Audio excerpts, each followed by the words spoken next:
Yevgeny Prigozhin is sometimes called Putin's chef. The nickname wasn't just made up out of thin air. There's actually multiple photos of him serving food to Putin and his guests.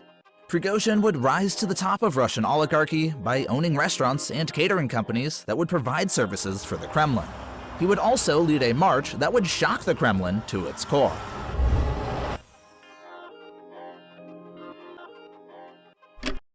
Yevgeny Prigozhin was born in 1961 in the city of Leningrad, now known as St. Petersburg. His father died when he was young. His mother worked in a hospital. A young Prigozhin was sent to a sporting academy, where daily activities often included hours of cross-country skiing. He didn't make the cut as a professional athlete, and after finishing school, he fell in with a crowd of petty criminals. Court documents from 1981, first reported on by the Russian investigative outlet Meduza, tell the story. One evening in March 1980, during the dreary tail end of Leonid Brezhnev's rule over the Soviet Union, the 18-year-old Prigozhin and 3 other friends left a St. Petersburg cafe close to midnight and spotted a woman walking alone in the dark street. One of Prigozhin's buddies distracted the woman by asking for a cigarette.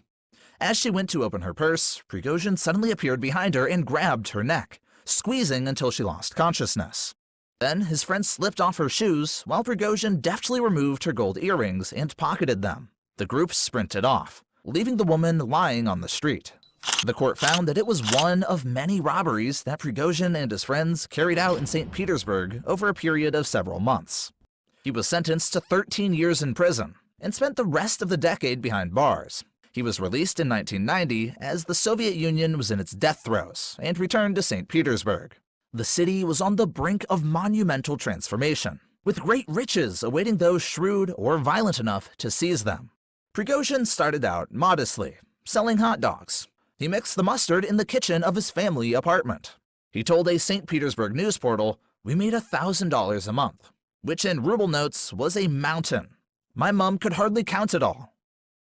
But Prigozhin had his sights set higher than fast food, and he knew how to make the contacts he needed. He always looked for people higher up to befriend, and he was good at it. Before long, Prigozhin owned a stake in a chain of supermarkets, and in 1995, he decided it was time to open a restaurant with his business partners. He found Tony Gear, a British hotel administrator who had previously worked at the Savoy in London, and was now at one of St. Petersburg's few luxury hotels. First, Prigozhin hired Tony Gear to manage a wine shop, then his new restaurant, the Old Customs House on St. Petersburg's Vasilievsky Island. Initially, the Old Customs House employed strippers as a way to drum up clientele, but soon word got around that the food was excellent, and the strippers were dismissed. Tony Gear focused on marketing the eatery as the most refined place to eat in a city that was only just discovering fine dining. Pop stars and businessmen liked to eat there, as did St. Petersburg's mayor, Anatoly Sobchak, who sometimes came with his deputy, Vladimir Putin. This is where Prigozhin first linked with the man that would later rule Russia with absolute power.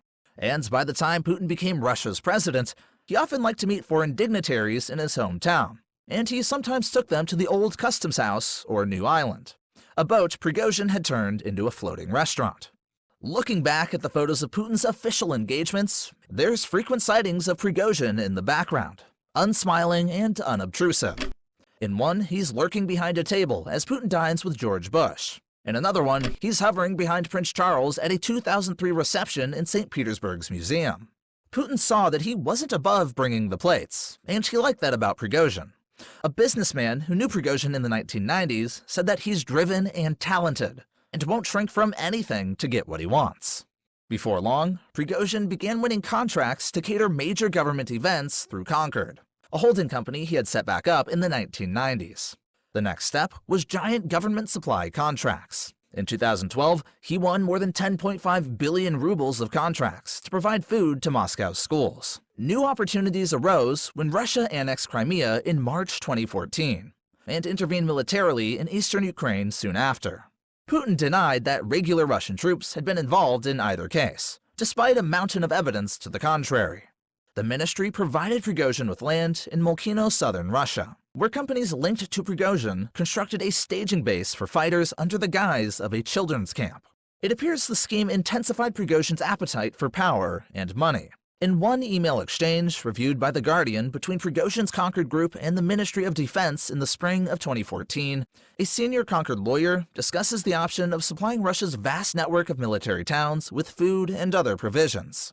That project did not materialize in the end, but by 2015, his companies had won major contracts worth more than 92 billion rubles to feed the army. With Prigozhin's ever-expanding portfolio came increasing scrutiny. The anti-corruption activist and opposition politician, Alexei Navalny, released an investigation into Prigozhin's business structures, accusing him of corruptly winning Ministry of Defense contracts to fund a luxury lifestyle. Делает большой рывок и становится эксклюзивным поставщиком питания в школы Москвы и на некоторое время школ Санкт-Петербурга. Поэтому просто знайте, если ваш ребенок ходит в школу в столице, то на каждом его обеде зарабатывает наш герой.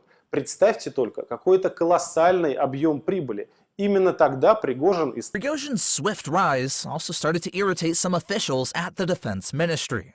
Tensions that would only grow over the years as his operations expanded further. A key moment for Prigozhin came in late 2015, when Putin decided to intervene militarily in Syria to prop up the regime of Bashar al-Assad. Prigozhin won contracts for food and supplies, and also dispatched his Wagner troops there. In Syria, Wagner first established itself as a formidable fighting force, with the group playing a prominent role in Moscow's intervention. The Wagner fighters operated with impunity in Syria and were accused of numerous war crimes. The Kremlin began to think about how to make the deniability slightly more plausible. Although private military companies were illegal in Russia, several groups appeared that seemed to coordinate their actions with the Defense Ministry, but could operate at arm's length. Prigozhin's Wagner would become by far the most prominent of them. The group took heavy losses, but expanded its reach. As well as the real-life fighters, Prigozhin had been accused of running an army of keyboard warriors, first aimed at boosting Kremlin talking points in domestic discussion forums, and later redirected to peddle Russian narratives abroad. Putin had previously scoffed at the claims that Prigozhin was involved in shadow foreign policy maneuvers on behalf of the Kremlin. He said of Prigozhin during an interview with Austrian television, "He runs a restaurant business. It's his job. He is a restaurant keeper in St. Petersburg." By 2018, it is believed that Prigozhin's activities had spread to at least 10 countries in Africa, where he offered security and arms training services and secured mining rights and other business opportunities. Prigozhin ran this worldwide network from an office on St. Petersburg's Vasilievsky Island, not far from the old customs house where he and Tony Gear had started out in the restaurant business 2 decades previously. It was unprovoked, but this is what Russian President Vladimir Putin unleashed on Ukraine. When Russia invaded Ukraine, the Wagner Group ascended as a leading force in the Kremlin's campaign to wage war, as evidenced by its scorched earth assault in Bakhmut. But the war wasn't going as easy for Russia as many thought it would. The soldiers often complained about not having adequate food, resources, and weapons. Yevgeny Prigozhin was the most vocal about this. Шойгу! Герасимов! Где боеприпасы? Посмотрите на них! He publicly accused the Defense Ministry and its leadership of incompetence and failing to adequately supply its forces.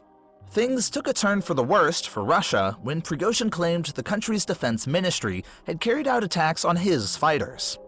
It's not clear if the attack were real or staged. Nonetheless, he now had a rationale for launching an extraordinary and daring plan. According to reports, Prigozhin had been contemplating a mutiny for some time. U.S. spy agencies picked up indications of a serious plot, but Moscow appeared to be in the dark about Prigozhin's intentions. On June 23rd, a column of armored vehicles with Wagner soldiers exited Ukraine. They crossed the international border and headed into Russia towards Rostov, a city of more than 1 million people and a busy logistics center for Russia's war on Ukraine. Nobody stopped them. Residents woke to discover they had a warlord in charge of the city.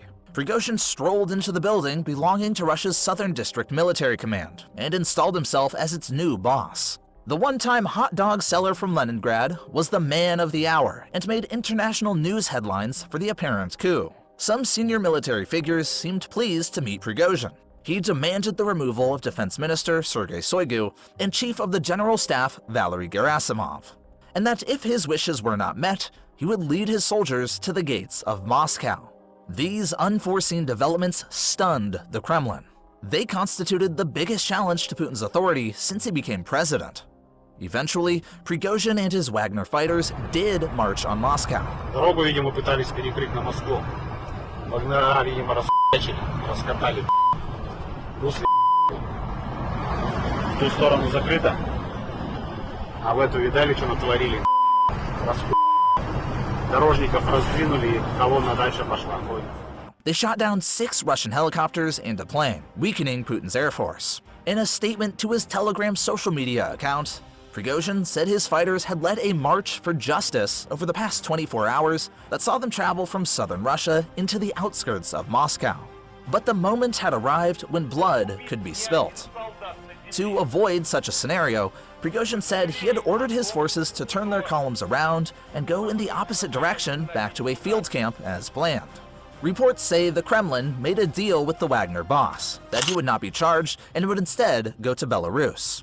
The group's retreat hit pause on a political crisis that grew out of months of infighting between Russia's top military leaders and Prigozhin over the state of the campaign in Ukraine. There was a swirl of questions. Did groups within Russia's military and security elite covertly support Prigozhin? And if it came to it, would regular soldiers open fire on their Wagner comrades?